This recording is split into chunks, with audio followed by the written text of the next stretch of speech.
মুহূর্তে যে বড় খবরের দিকে নজর রাখবো, সাত সকালে কলকাতায় ভূমিকম্প, কম্পন টের পাওয়া গেল উত্তরবঙ্গেও। নেপালের গোকর্ণেশ্বরের কাছে ভূমিকম্পের উৎসস্থল। বিহারের মধুবনী জেলাতেও কম্পন অনুভূত হয়েছে। আর যেমনটা জানা যাচ্ছে, রিক্টার স্কেলে এই কম্পনের মাত্রা 7.1। ভারত, নেপাল, বাংলাদেশের সঙ্গে কম্পন টের পাওয়া গেল চীন, ভুটানেও। বিস্তারিত জানবো, কথা বলবো আমাদের প্রতিনিধি অরিত্রিক ভট্টাচার্যের সঙ্গে। অরিত্রিক, দেখো, ভূমিকম্পের রিক্টার স্কেলে যে তীব্রতা পাওয়া যাচ্ছে সেটা 7.1, অর্থাৎ যথেষ্ট তীব্র এই ভূমিকম্প, সেটা বলেই দেওয়া যায়। এখন পর্যন্ত যেটা বলা হচ্ছে যে নেপালের লবুসে বলে একটি জায়গা রয়েছে এবং সেখান থেকে 90 কিলোমিটার দূরে এই ভূমিকম্পের উৎসস্থল, সেটাই কিন্তু প্রাথমিকভাবে বিভিন্ন মাধ্যমে জানানো হচ্ছে। এবং যেহেতু এই যে ভূমিকম্পের তীব্রতা 7.1 যেটা রিক্টার স্কেলে মাপা যাচ্ছে, সেটা যথেষ্ট বেশি। তার ফলে নেপালে তৈরি হওয়া এই ভূমিকম্প অনুভূত হয়েছে কিন্তু একটা বিস্তীর্ণ এলাকায়। এখনো পর্যন্ত যেটা জানা যাচ্ছে, আমাদের রাজ্যে তো বটেই, উত্তরবঙ্গে বেশি অনুভূত হয়েছে, সঙ্গে দক্ষিণবঙ্গে অনুভূত হয়েছে, পাশাপাশি রাজ্যের মধ্যে অনুভূত হয়েছে, সিকিমে অনুভূত হয়েছে, এমনকি প্রতিবেশী দেশ হিসেবে নেপাল, ভুটান, চীন, বাংলাদেশ, এই প্রত্যেকটি জায়গাতেই কিন্তু এই ভূমিকম্প অনুভূত হয়েছে।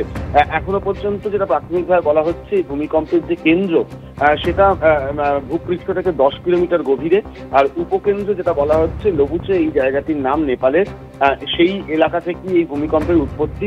আমরা জানি যে নেপাল যথেষ্ট ভূমিকম্প প্রবণ এলাকা। এর আগে বড় বড় সেখানে ভূমিকম্প হয়েছে এবং তার জেরে যথেষ্ট বড় ক্ষয়ক্ষতি হয়েছে, আমাদের প্রতি মনে আছে বিভিন্ন সময়। এখনো পর্যন্ত এই ভূমিকম্পের প্রত্যক্ষ প্রভাব নেপাল বা তার পার্শ্ববর্তী যে অংশগুলো সেখানে কতটা পড়েছে নির্দিষ্টভাবে জানা যায়নি। তবে রিক্টার স্কেল যে মাত্রার কথা বলা হচ্ছে 7.1, সেটা কিন্তু যথেষ্ট তীব্র ভূমিকম্প বলাই চলে, কারণ 7.1 রিক্টার স্কেল ভালোই ভূমিকম্প অনুভূত হওয়ার কথা এবং সেক্ষেত্রে ক্ষয়ক্ষতির সম্ভাবনা থেকে যাবে। সেটা হয়তো আর কিছুক্ষণ পর থেকে জানা যাবে যে এর কোনো প্রভাব সরাসরি পড়েছে কিনা। তবে অনুভূত যে বিস্তীর্ণ শুধুমাত্র নেপ নয়, সেটা অত্যন্ত স্পষ্ট।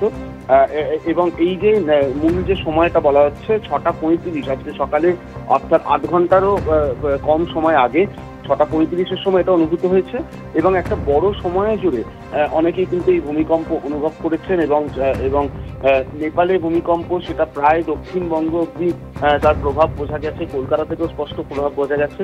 তার ফলে বোঝাই যাচ্ছে যে ভূমিকম্পের তীব্রতা যথেষ্ট ছিল। এবং শুধুমাত্র নেপাল নয়, পাশাপাশি অন্যান্য দেশ, অর্থাৎ আমাদের দেশ, সেখানে পশ্চিমবঙ্গ, বিহার, সিকিমের মতন রাজ্যগুলোতে অনুভূত হচ্ছে একই ভূমিকম্প অনুভূত হয়েছে বলে জানা যাচ্ছে। চীন বা ভুটানেও কিন্তু এই ভূমিকম্প অনুভূত হয়েছে। এখন এটাই দেখার যে এই ভূমিকম্প সম্বন্ধে আর নির্দিষ্ট কি তথ্য পাওয়া যায় বা নেপালে এই ভূমিকম্পের কতটা প্রভাব পড়লো সেটা বোঝা যায়। তবে আমাদের রাজ্যের ক্ষেত্রে যেটা বোঝা যাচ্ছে যে দক্ষিণবঙ্গের থেকে উত্তরবঙ্গে খুব স্বাভাবিক নিয়মেই বেশি এই ভূমিকম্প অনুভূত হয়েছে। একেবারে অরিত্রিক, দক্ষিণবঙ্গের থেকে উত্তরবঙ্গে এর কম্পন বেশি অনুভূত হয়েছে।